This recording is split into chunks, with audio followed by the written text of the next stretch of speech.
सतगुरु जी तुसी मेहर करो,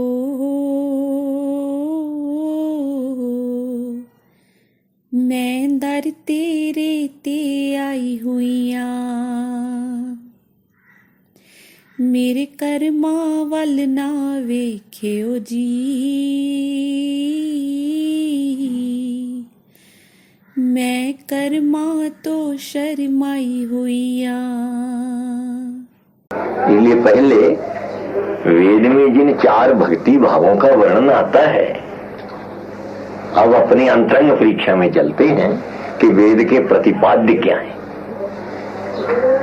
वेद का प्रतिपाद्य ज्ञान और कर्म तो है ही, परंतु भक्ति के विविध भावों का वेद भगवान ने बड़ी सुंदरता से चित्रण किया है।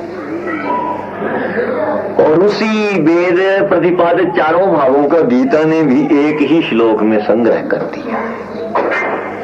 मैं यूं कहूंगा कि ये जो 4 भाव हैं, ये वेद प्रतिपादित जो भगवत प्रेम मंदिर है, उसमें प्रवेश करने के 4 द्वार हैं। अब वो 4 भाव कौन से हैं?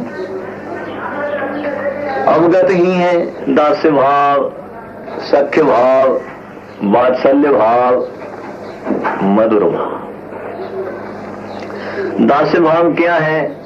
भगवान को स्वामी मानकर सेवक की तरह उसकी सेवा शुश्रूषा में और उसकी आज्ञा पालन में निरंतर लगे रहना, ये दास्य भाव है। और सख्य भाव क्या है?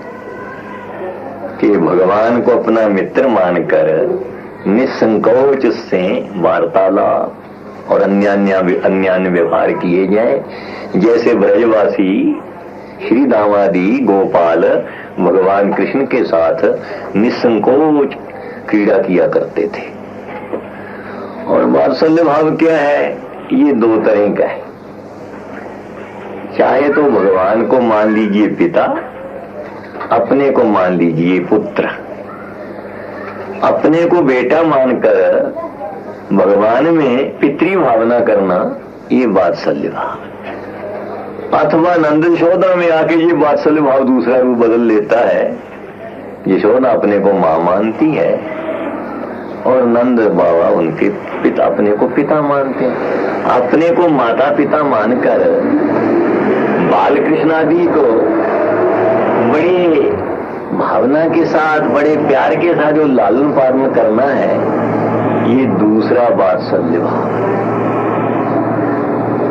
प्रथम वात्सल्य ईश्वर का अपनी संतान जगत के प्राणियों के लिए है, और दूसरा वात्सल्य उच्च कोटि के भक्तों का अपने को मां बाप मानकर और उनके घर में जन्म लिए हुए भगवान कृष्ण को दुलारना, पालना, पोषना, लालन पालन करना, उनकी सब रक्षा का ध्यान रखना, ये दूसरा वात्सल्य भाव। चतुर्थ भाव क्या है? वो है मधुर भाव। जैसे पति और पत्नी का, पति और पत्नी दोनों एक प्राण होते हैं। देखने में 2 मूर्ति और उनका जीवन एक होता है, उनमें एक प्राणता की स्थापना हो जाती है। रसखान भक्त ने बड़ा सुंदर कहा है, किशोर मूर्ति द्वयमेक जीवित।